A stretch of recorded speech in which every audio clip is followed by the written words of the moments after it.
Welcome to the Natural Health Podcast, where we bring awareness of sustainable health in a business hustle space. The Natural Health Podcast is perfect for the high-performing, business-minded individuals who want to work with their biochemistry to achieve success and optimal health. It's Friday, which means it's time for friends sharing facts about health, business, and overall success. In today's episode, we speak to Naturopathic Doctor Aisha Durrani. Dr. Aisha Durrani is a naturopathic doctor from Toronto, Canada. She believes in compassionate care and is educating her clients about disease, medicine, and the path to healing by exploring healing on all planes of the human system, spiritually, mentally, emotionally, and physically. Dr. Durrani is deeply passionate about working with women and helping them to understand their bodies to get them feeling as confident as they can be in their own skin. Her focus lies on the gut hormone connection and frequently treats period problems along with IBS and leaky gut. Her hobbies are poetic writing, hiking, and creating tea blends. Welcome to the Natural Health Podcast, Aisha. Thank you. Thank you for having me, Mahela. It's nice to be here in the field. Appreciate it. Thank you very much. You're most welcome. So what is your favorite tea blend creation? Oh, I'm so glad that you asked that. My favorite is actually a blend for your gut. It comes from Ayurvedic medicine. It's basically the spices that are readily available in most homes. It's so in a cup of glass or hot water, put your fennel, you put cumin, coriander seeds, equal parts, and just kind of let that steep, get those good essential oils out of it. It's a great tea to balance your gut or to help you digest your meat, your meal, or reduce the bloat. So that's kind of one of my favorites I've always had going, especially through as we're coming out of the cold season. And yeah. That's absolutely brilliant. I mean, you've already given us so much content. We might as well just finish the podcast. Oh, no. I love that. And we're going into winter, so that's a great herb to incorporate for us now here in Australia. Yeah, absolutely. Yeah, you guys, the seasons are reversed for you. So it's a really great one. It does affect the gut. We're going to talk about how the gut and the immune system are connected. And it's a really great way to keep your gut just kind of constantly soothed, and also with your meals. It's a really great kind of remedy that we use it at home. Like you can make for those who have even just kind of, gastric discomfort. And let us know if that helps you. Yeah, beautiful. I absolutely love that. So Aisha, before we got on here, we spoke a little bit about your life, which is so interesting and so forth. So what have been, for the audience that's listening, they'll probably love to hear more about it. What have been the key turning points in your journey to get you to where you are now? Because now you're a naturopathic doctor, but what has kind of led you there? Yeah, I think there were many turning points. So it's kind of one of those things when you kind of look behind, you just kind of realize that, life had been pointing at so many different directions. It had been pointing me towards it. But I'm going to kind of touch on the highlights. One was probably my upbringing. We always were, we had natural medicine practice at home. It was practiced in the doctors around. So even the conventional doctors would use, herbs and tools that they had available, your diet, as a way to instill healing before they kind of jump to medication. So kind of from a very young age, I was very kind of, in touch with that medicine. And that for me was very natural. So that for me was medicine. And then growing up, being kind of a science geek, I realized, okay, I want to study something. And I didn't per se want to be a doctor. So that was something that I was very clear about, is that I thought I was not very comfortable being around sick people. But I wanted to still contribute in some ways where I was helping sick people from kind of like the back lines. And so I ended up getting a science degree, just as most of us do. But unfortunately, what I started to see is that most of the folks who were in the science degree here were, orienting their career towards being a doctor or, one of the other professional schools. And for me, I just kind of felt dissatisfied because I felt that I hadn't fulfilled what I wanted to learn in university. And then I ended up kind of reshaping my undergrad into more towards biophysics. So kind of understanding the energy healing part of, so kind of understanding the energy models within a biological system. So kind of like a simple way of breaking that down would be, we all learn about osmosis, which is, from high concentration to low concentration. We learn about the energy within a cell, the electron energy and that sort of thing. So we applied that to a biological system for healing. So that really spoke to me, and that was something I was passionate about. But I knew that I wanted to be part of research, and I wanted to be part of that. So then that's kind of what I ended up studying or working in the pharmaceutical industries, and we were looking at cancer research, and it's within that time where my health started to deteriorate. So it was kind of like, the intersection was really interesting, and I started to decide that I wanted to find solutions to the problems that I had, and most of the solutions that were presented were mainly just palliation and just temporary solutions, and it wasn't kind of a permanent fix. And a researcher's mind is usually that I want to find the end solution, right? So I want to find the end all, and that really is what drove me towards naturopathic medicine. And it's mainly that one doctor that I saw. I remember seeing a naturopath, and I had no idea what he was, but then when I started to see him in office, I realized that he's not too different from the doctors that were my family doctor, my pediatrician. And we had many conversations, and the intersection of kind of the biophysics knowledge that I had, because at that point I was considering pursuing a master's in biophysics. So I think that really kind of melded really well together for me, and I started to understand all aspects of healing, and really understood that health isn't just about the wellness of the physical body, but it's also about the mental, emotional body. And that it's not just about, taking medications. It's also about other factors, which we'll discuss in today's podcast that I'm excited to share. So it really was kind of like, this collection of a lot of things that happened at the same time. And I just had this huge aha moment, and that was it. I just ended up deciding that, I want to study this really well. I actually wanted to just study it. And I to myself, I had said that this would be kind of like me advancing myself, and then maybe I'd go back into my previous career. I didn't actually plan being a doctor, but then eventually, as I learned things and I saw that this is so beautiful and could help so many people, started to help the people immediately around me, family and friends, I felt it was selfish not to kind of get back into that. So that's kind of, just a little bit of a journey. Yeah, that is an absolutely beautiful journey, because you kind of, it's interesting that you said that you wanted to just advance yourself and you just wanted to learn, because at the start you said you're a science geek and you just love that stuff and you just wanted to expand your knowledge. But then it kind of led you to actually using it in a practical sense and actually helping out individuals who needed your help. So that's a really interesting point that you said there. You did say also at the start that, you had herbs and that type of medicine in your childhood. What background are you from? Yeah, so my background, I was actually raised in Dubai, United Arab Emirates, and my parents are from Pakistan, but we follow very closely with Indian medicine, which is Ayurvedic medicine. And so my family doctor was from India as well, and we incorporated, herbal medicine that was, more common in the West. We incorporated the spices that we use at home. So, things that I mentioned kind of in the tea, but we now know for turmeric and things like that, the anti-inflammatory properties. So these things were already in our systems. It's just that, because there wasn't research behind it, we just saw it as less effective, right? But now the research is being driven behind these things, and now they're proving it. But it didn't mean that back then it had any less of an effect. Homeopathy was part of it. I think diet was huge. We always understood that eating something that was cooked at home had different energy, it had a different nutrition versus eating something outside. And when I made the transition to come here for my undergrad, that is when my health shifted dramatically. So from going from home cooked meals to kind of the fast paced life, the fast food, I kind of just saw my health go complete 180. And for me, I think that was the hugest learning point for me, is to see that my mental health shifted really quickly. I mean, the pressures of, being here on its own, of course, were part of it. I never experienced period pains, and it went from having 0 out of 10 pain to 20 out of 10 pain. And that made no sense to me.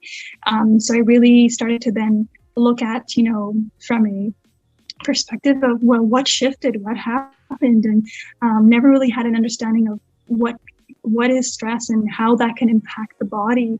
And so I started to, because I did the painkillers, I did the birth controls, and that wasn't the end solution. So for me, I was trying to really understand and dig deeper to see, well, there has to be something else, because this isn't normal. And for me to go from one extreme to another, there has to be more than that. So that's really kind of how I think my life just started to shape around, or my calling started to pull me towards it. And I see those conditions as blessings now, because that's kind of how I treat my practice, is really what I treated myself for, as most of naturopaths are. And that's kind of how I can connect with folks. Yeah, I love that.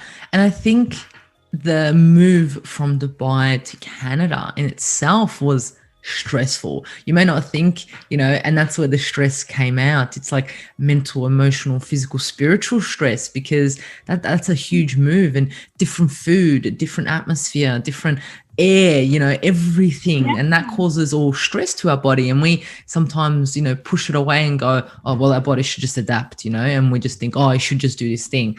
But we forget how much stress it may go under with a move. Yeah, absolutely. I mean, I was one who was excited. I was always kind of this person who loved challenges, who, if you threw me in the wilderness, I was like happy to be lost. So for me, it was an exciting move. So I had thought that, okay, mentally, emotionally, for me, the first initial year went by really smoothly, but it was after that year that then I think, so it was really the second year where things started to shift. And I remember very clearly how I could see myself now being very depressed and being very stressed, right? So it came from, not knowing any kind of sort of not knowing, where things are gonna lead.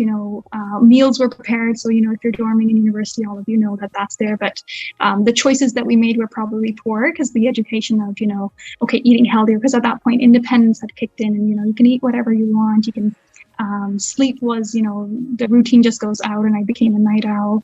The environment, like you said, the air and the foods that we're eating here, the way that they're prepared from farm to table, really differs from what it is back home. And so I think collectively all of that really shifted it. And that's really what I talk about in my initial consults with patients, is that, I hope I can bring this awareness where folks understand that, if you're suffering from a condition, whether it's diabetes, it's physical pain, whatever it is, there's always a mental, emotional aspect to it.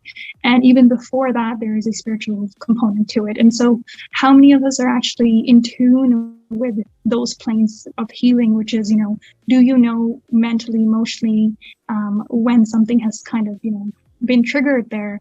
And the reality is, for me, I actually didn't know what I knew that I was stressed, but I didn't know that it could actually affect my body to that degree. Not till, I ended up missing 2 exams. I just went in to write them and didn't study for them because I was so out of it. I was so burnt out. And I realized that, I think something's broke. And I remember going in to see one of the doctors. I'm like, I know something's broke. I just need to fix it so I can perform. So my reality was so different, and it had shifted so much that it took, maybe multiple doctors for them to say that, no, your stress is not normal. It's, way high. It's past its threshold, and it's having an impact on the body. But that didn't help me enough. That didn't make sense to me to understand, well, when I'm stressed, what happens in the body? What hormones are shifted? Why is my menses off? Why is it painful now? Why is my mood different? Why is my digestion system different? And that's kind of, what I focus on, is explaining the why. It's taken years to figure that out to people. And I think it then finally clicks in there, and then that's where healing then starts to occur. 100%. And I love that, because that's what we're going to go into. But before we go into, I wanted to ask you, what does success look like for Aisha right now? Because I guess back in the days, it would have been different. Success would have been, just finishing that exam, or, along those lines. But what does success look like for you right now, in short? So success for me, as personally as an individual, is awareness. It's empowerment, it's awareness, it's education. So if I can, in a way, contribute to the greater consciousness of everyone, or those who are around me, even if it can shift just 1%, towards the real meaning of health, that to me is success. I had, considered moving from so many different kind of career options to this, where what I loved about it was the education piece, empowerment piece. One of the things that you don't know about me is I actually used to teach English online to non-native English speakers. And one of the things that I would miss when I kind of, made a career change was that I wanted to do that. But I started to realize that I am doing that through, podcasts like these, interviews, blog posts, and my social media, that sort of a thing. So I love the education piece, and that for me, you can't put a price on it, and that is for me what success is.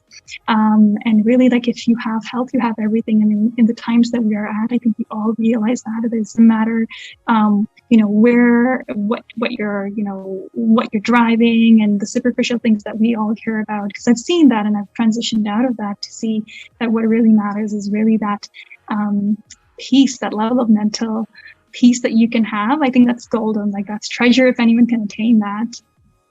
Yeah, I think, wow, what a beautiful explanation of what success is. I absolutely love that. And yeah, it's just absolutely beautiful. I don't know what to add to it, but let's move into today's podcast. Well, you've spoken a little bit about stress and how, you've been through stress and you didn't even know what stress does to the body, what it does to the digestive system, what it does to the immune system, what it does to your periods and so forth, right? So this is what we're going to talk about. So how stress affects your hormones. I guess to answer this question in a little bit more detail, I guess it'll be really good to start off with answering what are hormones and what hormones actually affect stress. Yeah, so hormones are kind of literally the symphony in our body. They really are these little messengers that are running the whole show. They tell your body when to make certain things, how much to make them, how to make them. And so they really are, there's so much research that's being done on hormones and hormone regulation. And I think when we hear the word hormone, the first two things I think that comes to mind is kind of, the sexual reproduction hormones. But there's so much more than that. Insulin is a hormone, which regulates your blood sugar. Thyroid is a hormone. Your stress hormone is a hormone, right? So cortisol that we hear of. Adrenaline is a hormone. Your neurotransmitters, to a certain degree, they're classified as hormones as well. So there's a huge family of these that are in our body that work so intricately close to each other. And so if we were to, cut the body and be like, okay, let's just treat one part, it doesn't work that way, because they're all communicating and they're affecting each other. It's kind of like this one large playgroup. Yeah, beautiful. And which ones do you think all of them are affected by stress, or is it just certain ones? I think they're, the ones that I focus on, there's obviously, the research has driven us to a certain point where we understand the impact of it, and we're just trying to catch up to all of it. But the ones that I work with mainly are more under gut health, your hormonal health, and, mental health kind of comes in that, because that's so closely tied to that. So that would be your female hormones, including your thyroid, your insulin hormone, because that interplays with the female hormones, and then the gut hormones that are made. So, we now know that 90% of our happy hormone, serotonin, is made in our gut. And so where we were thinking that, most of it would be made in other parts. And so that's where we realized the emphasis of the gut in modulating the production of these hormones. And that's kind of where I tend to focus on, is really I go into the gut first, and then that kind of leads you to so many different places, whether that's mental health, female health, whatever you may be. Yeah, I love that you said that, when we think about hormones, we only probably think about estrogen, testosterone and so forth, but it's like so many things, much more. Yeah. So many different hormones we have in our body. And that stress can affect literally every single one of them. To me, like, that is mind blowing. And I guess to the audience listening, they would just be like, wow, I didn't even know that. And I wanted to know a little bit more. I want you to go a bit more detail in regards to how these hormones, for example, let's say in particular, how stress affects the female hormones. So how does that actually work? Like, what actually happens, so the audience can understand? Yeah, that's a great question, Mihaela. And that's literally what I explained in the first visit to women who come in with concerns of, anything around their female health or digestive health.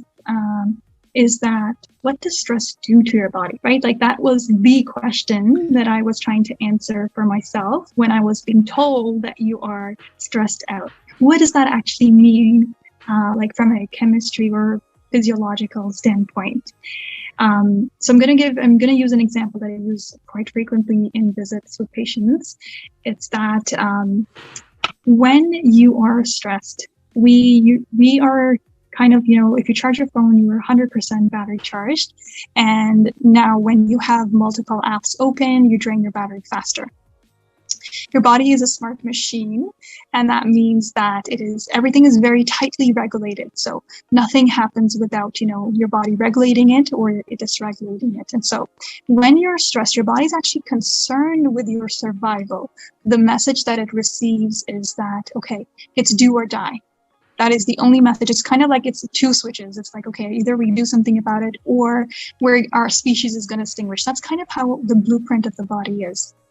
And actually out here at our hypothalamus, we have a messenger guy. Its job, or its manager, let's say, its job is to kind of screen the environment constantly to see if there are any stressors that are coming at us. So for example, if a car comes at you really quickly, you duck, right? Like you have an immediate reaction. And that's without you actually consciously paying attention to it, because its job is to protect you, to make sure you're alive. Now, short-term stresses are good, right? So they get you, get the energy up. They allow you to process things really quickly, to react to things quickly. So that's good. It's when it becomes chronic, when that becomes an issue, because now you're taxing on resources.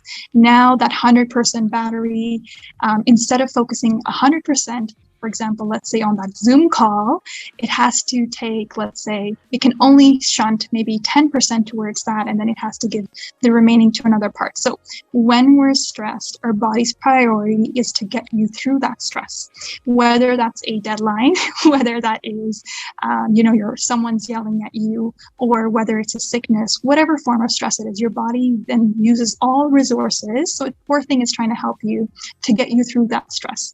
Now, to be able to do that, for it to be sustainable, it has to manage. Now it has to decide, where should I put all that energy? Should I put it towards the stress? Should I put it towards digestion? Should I put it towards, sexual health? Should I put it towards bone health, immune health?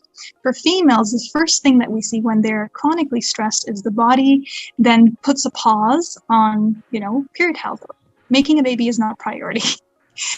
And next, we will sometimes also see digestive health. So you're poorly digesting your foods, or some people will just, their food just passes through them really quickly. I mean, how many of us have eaten in a stressful situation, have had diarrhea after, or ripping pains in the abdominal? We'll see thyroid health go off, bone production slows down, immune system goes down. That's one of the main things we're telling folks right now with the pandemic, is to, reduce the amount of stresses that you have, the amount of news that you're putting in that's stressing you daily, continually, so that your immune system isn't dampened. So there is a very direct response where when you make cortisol, which is a stress hormone that is trying to get you through that stress, it will put other systems on hold. It will put it on pause. It's like, okay, digestion paused right now. We're trying to deal with this annoying coworker or getting through this deadline. And that's really how the blueprint of the body is, just by design, so that we don't burn ourselves out, right? Yeah. I hope that makes sense. No, that made so much sense. I mean, you didn't just answer how stress affects the female hormones. You answered how stress affects the whole body, including digestion and including these things. And I mean, when you put it as simply as you did, it just makes total sense, because if we're being bombarded left, right, and center with things, we want to focus on that one thing, which means we need to stop this and stop that so we can just survive. Because if we're not surviving, there's no point of us having a baby. If we're not surviving, there's no point of us digesting that food, which makes total sense. But like you said, most of us are at this chronic stress stage where we are chronically not digesting, we are chronically not producing the right level of hormones, we are chronically getting sick, and then all of these diseases are getting caused. And then someone comes to us and goes, oh, it's because of stress. Of course you're going to be frustrated. And I can totally understand that. I can understand how you were frustrated. I was frustrated. I remember going to the doctor, and the doctor's like, oh, it's stress related. And then literally just sent me out. And I was just like, I was just left there like twirling my fingers. And I was like, And I got angry. I went home to my mum and I was like, oh, what? They don't know what they're doing. But he was right. He was on point. He was exactly right, but he couldn't give me anything because in the medical system, you can't give something for what you can. But, you know, at that stage, he didn't give me anything for that stress. So therefore, I thought, well, nothing's wrong with me. I'll continue with my everyday life. And like you're saying, that's exactly what I did. Yeah, exactly. Yeah. And a lot of individuals who are listening are doing exactly the same thing because they're not being diagnosed with something yet. They're getting the signs and symptoms of a disease, of a chronic condition coming on, but they're not being diagnosed with something yet, you know, and this stress is just burdening them and they're not digesting food and all this stuff. So yeah, you explained that so well. And I'm pretty sure the audience is sitting there being like, oh my gosh, like, wow, what am I going to do? So also, from my understanding is when you're stressed, you also get high inflammation in the body. How does this inflammation affect the gut and our hormones? Yeah, so absolutely. We talk about inflammation all the time, and almost every chronic disease can be linked back to inflammation. I want to take it one step back where we want to understand why is the body inflamed when it's under stress. Great, that let's is go. Again a response to protect you. So it's kind of like, you know, what is inflammation? And the basic way that I actually explained today to one of my patients who was 14 years old is that when you cut yourself, you will now get a red raised bump. That bump is inflammation. And what that is basically your blood shunting blood to that area to go rush and to, you know, fix that area, whether it's attacking a bacteria that might have come in or to close that area, the wound. That is inflammation. Now, by definition, it's actually your immune system reacting to fix something. So inflammation is actually your body attempting to fix something that has gone wrong. Now, when you are stressed, your body is kind of in that fight or flight mode, right? We talk about the do or die system, or fight or flight is what's it's titled as. And that is when your body is now ready for anything that's coming at it. It's like, okay, come at me, right? In this stage, your body typically sends blood to your extremities. Some people will shake. Some folks might even get, you know, redness on their face. And so we talk about how there is everything, all systems are almost on alert. And it's kind of like, okay, whatever is going to come at us, we're ready for it. That also means that your immune system is now heightened. It's alert to anything that might come. Now, unfortunately, what can happen in that time is that there might be casualties. It's kind of like in war, when, you know, two countries are at each other, you might end up kind of hurting folks of your own. And that's where we see a little bit of the autoimmunity cases when we see them come. And it's usually after a stressful event. Now, you asked the question, inflammation and how does that affect the gut? And that's a really important question, because when we're inflamed, our gut has 70% or 80% of our immune system lies in our gut.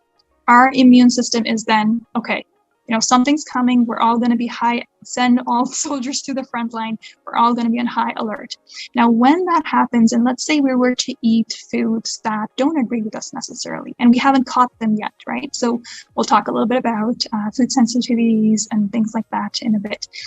Our body then starts to react to these foods as well. And that is where we experience a little bit of that leaky gut that we talk about. We experience how you're irritating the lining of your gut, and then there's a lot of that inflammation. So it's kind of like, you know, think of those micro cuts that are occurring at the gut level.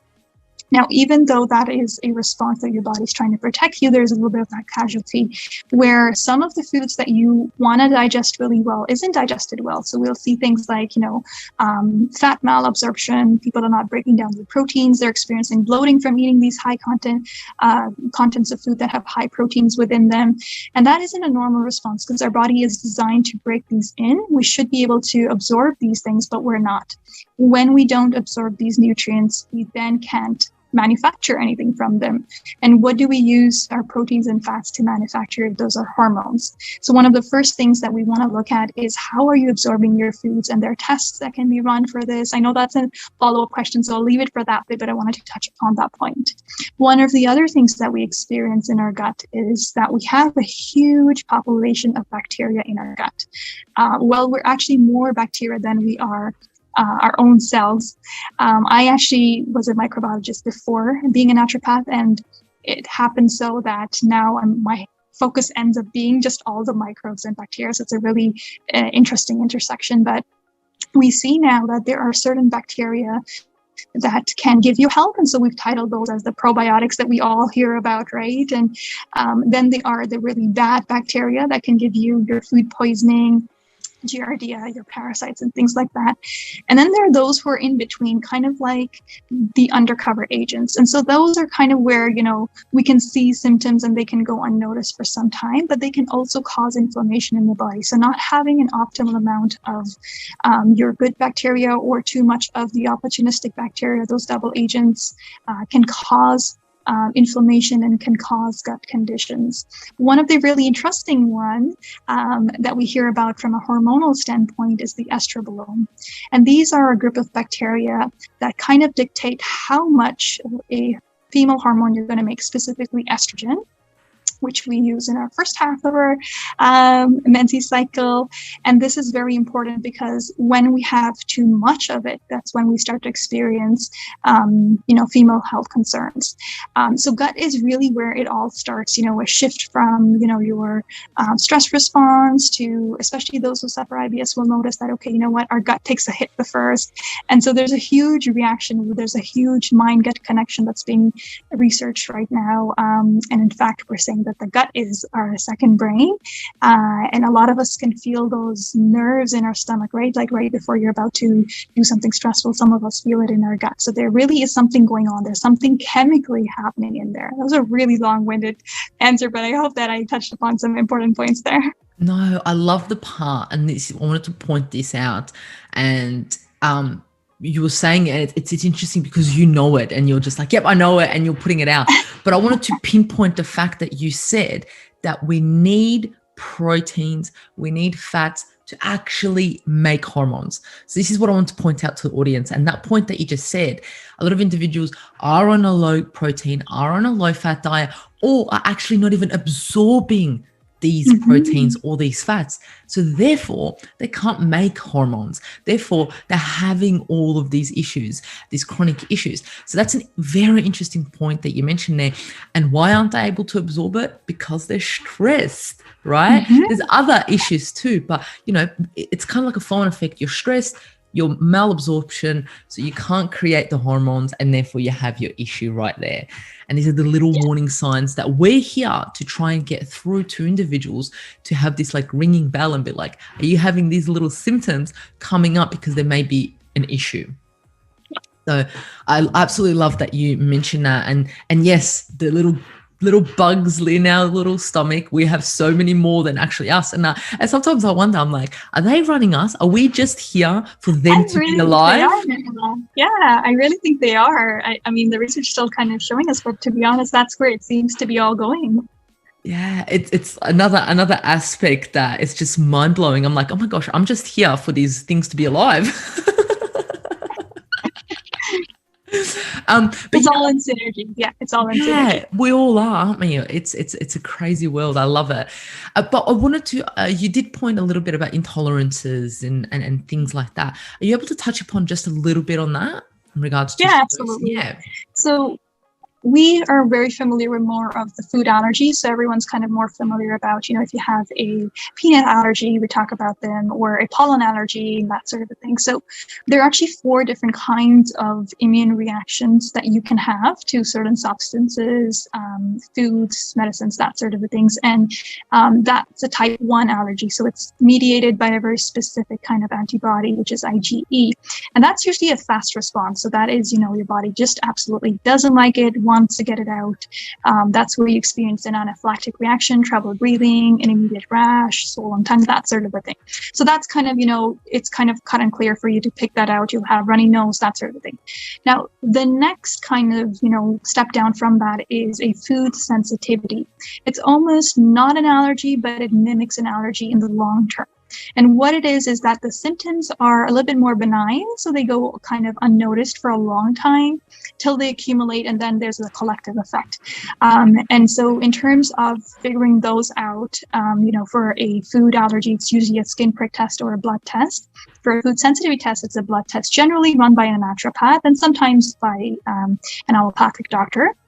And a food sensitivity is usually, it's an immune response. So what we're able to measure in the blood is an immune response to the foods that you're eating. So we test over 200 foods. That includes, your dairy, all forms of dairy, all forms of grains, fruits, vegetables, your nuts, your herbs, your meat, that sort of a thing. And what we're able to see, we get a specific number to see, okay, how much does your immune system like this thing or doesn't like this thing? And then we're able to dictate, okay, should we pull this out from your diet right now because the body is showing that it's inflamed? So it gives us kind of like an inflammation marker. And that's kind of where we start to answer a lot of those questions from hormonal health perspective, gut health perspective. So it's a pretty reasonable test to run and to figure out, especially when you're feeling like, okay, I don't have more answers. You're following multiple kind of diets. That's really a way for you to narrow it down as well, to find something that's specific for you, a focused treatment for you. Yeah. And I guess that causes inflammation if you don't address it. Is that correct?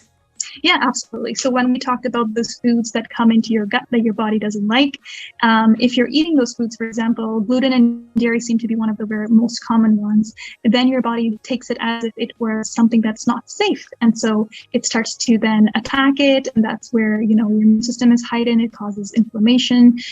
And that's where we then start to notice a lot of those inflammatory symptoms. So inflammation is kind of literally like a fire. So once you light it, so you've lit the match in your gut, it kind of just takes over the body. Today, in fact, I saw a case of a kid who had done the test, identified the inflammatory foods, but unfortunately, because gluten and dairy can be hard to, completely eliminate sometimes, and those had stuck back into his diet, and it started to show on his skin. So he started to get these raised bumps. So a lot of people, even skin conditions, so from acne to eczema, rosacea, a lot of those can have underlying inflammatory and gut. It's a gut concern that we want to first fix from there. So yeah, absolutely. Those are foods that would be causing chronic, low-grade inflammation is what we would say. Yeah, 100%. And I guess that's another stress in the body. We might not think we're stressed, but we're causing stress by eating these foods. And that's why we thought we'll mention that and put that in there for the audience to understand. Just because you're not feeling stressed doesn't mean your body is not stressed by food that you may be eating. Just like I mentioned, my journey just coming into Canada, where stress wasn't just the mental, emotional, it's the foods you're putting in, the environment, the things that you put on your skin, anything that is toxic, whether that is a toxic thought or it's a toxic substance, that's all stressful for your body, right? So your body now has to figure out a way as to, okay, how do we get rid of this? And whether that is a anxiety-provoking situation or it's a food that doesn't agree with you, they both are stressful for the body. Yeah, and I like that you put in there the thought, because as we know, stress is perceived. So we can literally be sitting there on the beach, enjoying life, and then a thought comes into our head and we can be stressed. Yeah, just like that. Yeah. Just like that. Yeah. But you know what? We're going to discuss how we can turn that switch off too. So yes, 100%. Yeah. But before we get into that, I wanted to find out tests. I know you touched upon some tests and you touched upon a little bit of tests, but are there any tests that would help determine if stress is affecting your hormones? Yeah, so there are various tests on the market. Now we do have cortisol testing. Your allopathic doctor or naturopathic doctor can run them in your blood work. Unfortunately, it's just not an accurate marker. So we talk about how tests, different kind of tests have an accuracy, related to them. So the more accurate tests that I like to run for stress, which is we will actually be measuring the stress hormone itself, which is cortisol, is urine-based test. And it's really neat because the way it's made, if you've heard of Dutch test, it's a dried urine test, and that it's a kit that you can take home, the patient can take home, collect, and then send in, and we can get results from that, is that you can add on that cortisol to your hormones. So it does also test how your hormones are broken down. Those are your female or male hormones. It also looks at your some of your neurotransmitter hormones and your sleep hormone melatonin as well. So it's a really nice synergy of tests. I like to do it together. If we're not really concerned with the female hormone test, then we can do just the urine test for cortisol. I believe there's a saliva test as well. It's one that I will tend to use sometimes or not, but typically we're doing kind of that comprehensive test. So we believe in kind of getting a better snapshot of the body, and Yeah, beautiful. So there's definitely things that you can do to test to see if stress is affecting your hormones. And I guess, it's up to you, the individuals that are listening, to touch base with their doctor, their Yeah. naturopath, their healthcare professional, to get a bit of an understanding what they can do. But there are definitely things that you can do. So I wanted to ask a question. Now that we know, like, stress affects literally every single part of our body, sometimes without us even knowing, and it can definitely lead to a lot of chronic conditions. Mm-hmm. But is removing stress out of your life the answer? You know what? That's one of the questions that I had been asking myself, because I thought I was a very young individual who had accumulated so many conditions and diseases. And it came down to health is multifactorial. We touched upon this a little bit earlier as well, where we talked a little bit about, it's not just the foods that you're having, the drugs that you're taking, it's the mental mindset as well, the environment, the toxins that you're in. So we talked about plastic here and all of that. So it's multifactorial, but I definitely think that a lot of our conditions are deeply rooted in that stressful response. At least in my practice, that's what I heavily see on repeat. And we can make the changes from a nutrition standpoint, a lifestyle standpoint, and it will get you to a certain degree, right? So let's say we did nutrition, it got you 40% better, and then we did lifestyle and we added in herbs and supplements, it got you another 20-30% better. Till we don't address that mindset, I don't completely see the health shift. So I'm not saying that it's the only piece, so that you should only be tackling it. I think it's multifactorial, it's collective, but it's usually kind of where I start. And we see, because stress also blocks healing, right? You need to understand that when you are stressed, your body is not in a mode to heal itself. And just like we said, it's like a light switch. So you're either on, you're in your fight or flight response system, or you're off in your rest and digest system. And if you're not in your rest and digest system, how are you then going to heal? And so even if you are stressed and you're doing, the diets and the lifestyle, and that's what we see. And this is so true for those who have weight loss, right? They're stressed and they're trying to lose weight, and it's coming back on and it's not going. And so it's so important to teach them how to turn that switch off. And that is truly where I see things shift. That is really where I see then the healing kick in, fulfillment kick in, and that kind of true health model that we really try to strive for as naturopathic doctors, that starts to then show up. Yeah. Yeah, it's interesting what you mentioned, weight loss. When someone goes to me, "Oh, Mahela, like, what would be the number one thing for weight loss?" And I said, "Go to sleep." And they look at me like, exactly. What? And I'm like, start sleeping and you will lose that weight. Just like, yeah, exactly. Like, our sleep is when we're supposed to be resting and digesting, and our repair mode, our healing is kicking in. And then that's very true when, we actually ask them to go to sleep. And then the next response is usually that I have trouble sleeping. And then we talk about, well, where is that coming from? How stressed are you that you can't now shut your system off, right? And yeah. Yeah, it's absolutely crazy. But yeah, so what would be, now the audience, this is what they came for, this is what they want to hear, this is why they turned onto this podcast, because they want to know, what are some practical tips that they can take into consideration into everyday life to help them reduce their stress and balance their hormones? Yeah, no, I was so excited to share this. So I work with a lot of high functioning individuals, is what I'm going to say, those who are, yes, like fast paced and all of that. And, we want to start with kind of bite size is where I get them to get comfortable, because I remember the time back when someone told me I was stressed and they told me to, meditate or do things. It just seemed too vague, and it just seemed like, okay, well, where do I start? So what I like to kind of offer is something that's bite size. And what I like to call it is a 2-minute mind dump. It really was, I really coined that kind of from when my computer and it's just overworked, the blue screen comes on. I don't know how many times you guys have seen it, but it's just kind of like, no, and it just forces your computer to shut down because you've overworked it. And so that's literally where it came from for me, is that I need to do a mind dump. And that's really where, you don't have to be sitting on a mat or anything of that sort. It's wherever you are, you're in the car, you're just waiting at the light, you're in front of your desk, you can't step away for a minute to two, and anyone can get that in, right? Like, even those busy moms, I'm thinking of you. And all we're doing is we're asking ourselves, we're just checking in with ourselves just for a moment. Hey, how do you feel? Calling on your name. So I would ask myself, how do I feel about myself today? And I typically ask my clients to do this midday, or when they feel most stressed. The reason being is often that, like you said earlier, Mahela, is that stress is a perception. Your body only knows what you tell it.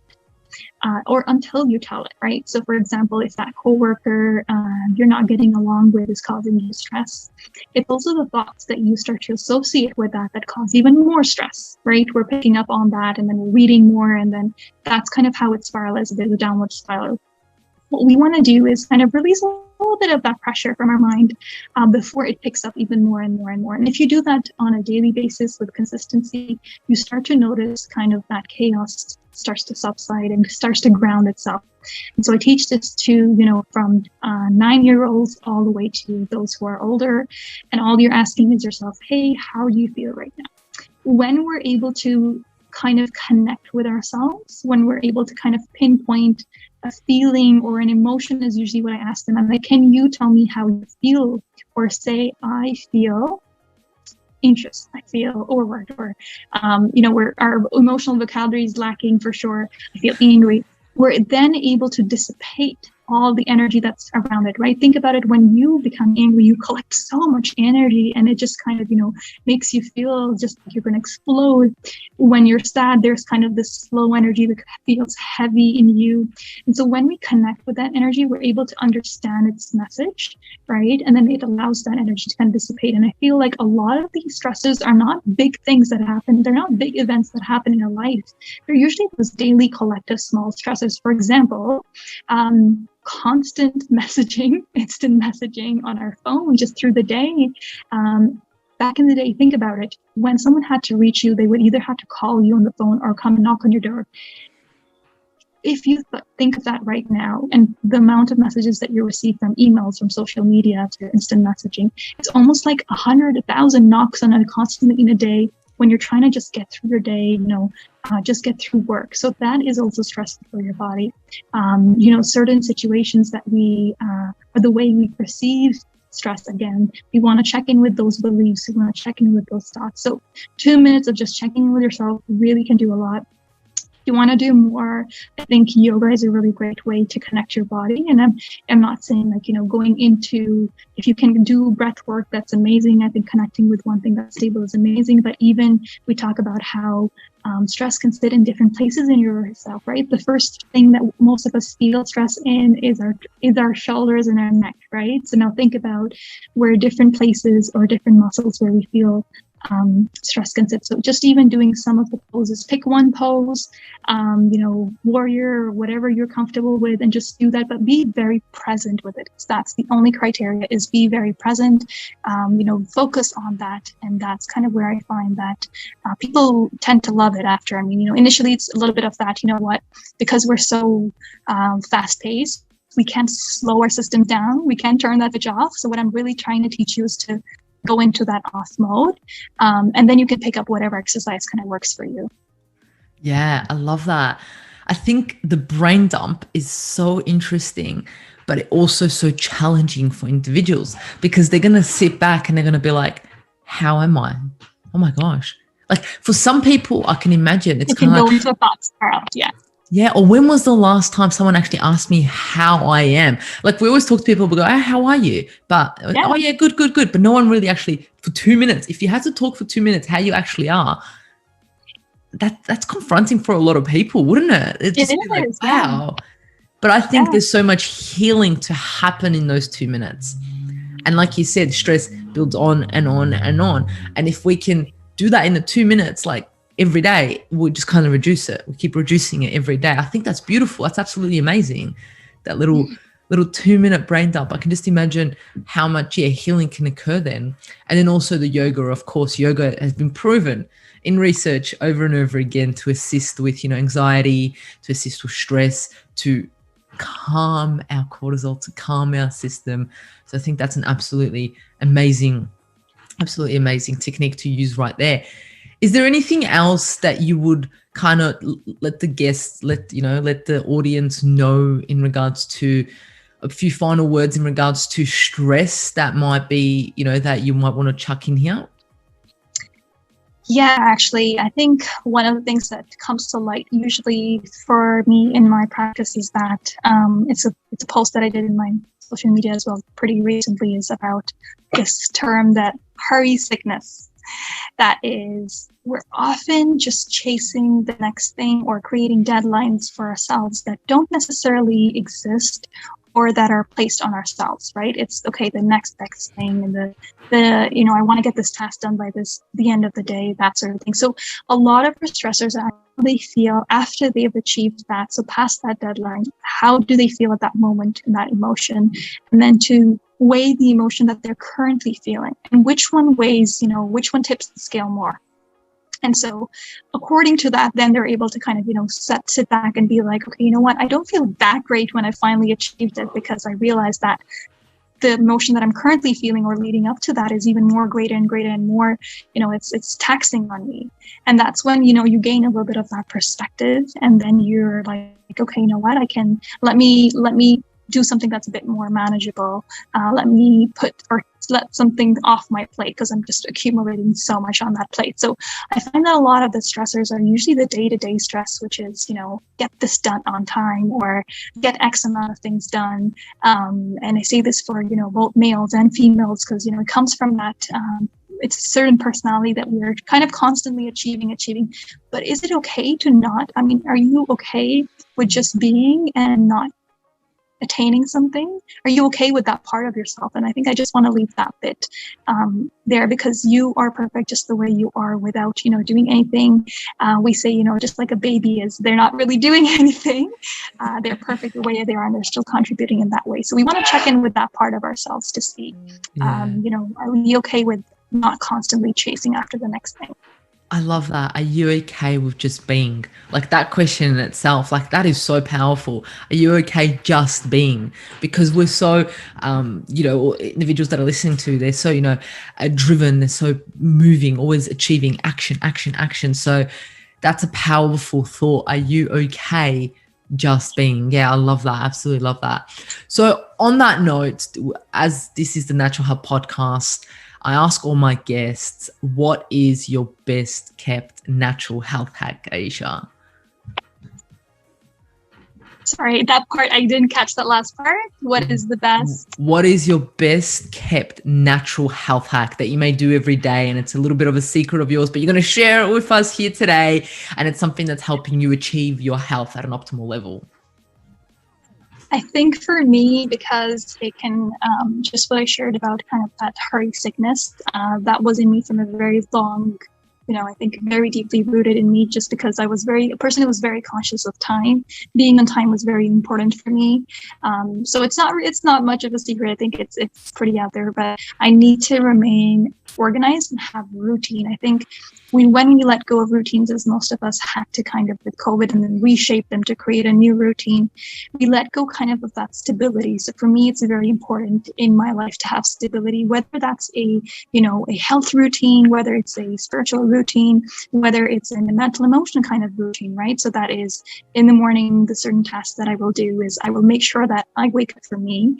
I wake up and have time for me, where I'm able to enjoy just the beginning of a day and what it's bringing, because the energy that you shape the beginning is that it only goes down from there, kind of, right? So it's kind of like that energy, if you build yourself up to, let's say 100%, then it's kind of like the rest of the day is just chipping at you till you actually refuel it. And that's why I like to do that 2-minute mind dump midday, so I can refuel myself a little, make sure that I'm eating well and the meals on time, have that routine. And it's so important also from a digestive standpoint that your body learns to know that this is when I will receive food and that's safe. Like you said, going to bed and making sure that that's at a particular time. So I think that is just kind of very important. I think it's very foundational things that really shift your health really quickly, because your body is designed to get you back up and running, right? So it has mechanisms in it. It's just that we're usually doing things that are working against it. And that's kind of something that I've learned just going, over and over and over again. And we kind of say that those are the real doctors, is to have the foundation solid. So that's kind of that it. Yeah. Yeah. So foundations definitely are the foundations of healing. If you want to put it that way. I love that. So the individuals that have been listening to this podcast and they're like, oh my gosh, I absolutely love Aisha. I love what she's about. Where would they be able to contact you, to get in touch with you? Yeah. Yeah, no, I appreciate firstly being able to be on this platform and to connect with those of you all across the world, very much just so many continents away. You can find me on my website at draishadurrani.com. You can leave me a message out there. My social media posts are there as well, that we can maybe link right on. It's Dr. Aisha Durrani on Instagram and Facebook. So you can shoot me a message and just say quick DM. That's to ways to connect. You can find a lot of information that I like to put out there. So those are just kind of some ways for you to get in touch with me, and I'm happy to hear from any of you. Yeah, beautiful. And I'll put all that in the show notes underneath here. And I know that you also have an ebook, 7 Ways to Optimize Your Hormones. And an individual will be able to download that. Is that right? Absolutely, yeah. So for my for viewers out here, kind of put my, kind of like what we talked about, kind of foundations of health, for whether it's for period health or gut health. That's now available for those of you to download. I'll leave that in the link in my bio on my Instagram page, and so you're able to download that as well. It really is kind of, we talked about 7 to 8 really simple steps that you can start on before you feel like you're ready to see a naturopathic doctor or a holistic health practitioner. These are things that can be done at home, and these really are the fundamentals, the foundations for gut or hormonal health. So we talk about those in there. Yeah, how beautiful is that? Well, thank you so much for your time today. Thank you for the amazing posts on your Instagram. Thank you for sharing your knowledge and experience. And you're so passionate about health, and we can sense that. And we absolutely love that. So I just wanted to say thank you so much for the amazing information that you've shared today. I mean, the audience must be like, oh my gosh, there's so much information. I'm going to listen to this again. Thank you so much, Mihaela, for having me. And it's an absolute honor to be able to share that wisdom to the rest of you as well. It's my pleasure. You are most welcome. Thank you for joining us at the Natural Health Podcast. And remember, the missing link between failure and success is your health.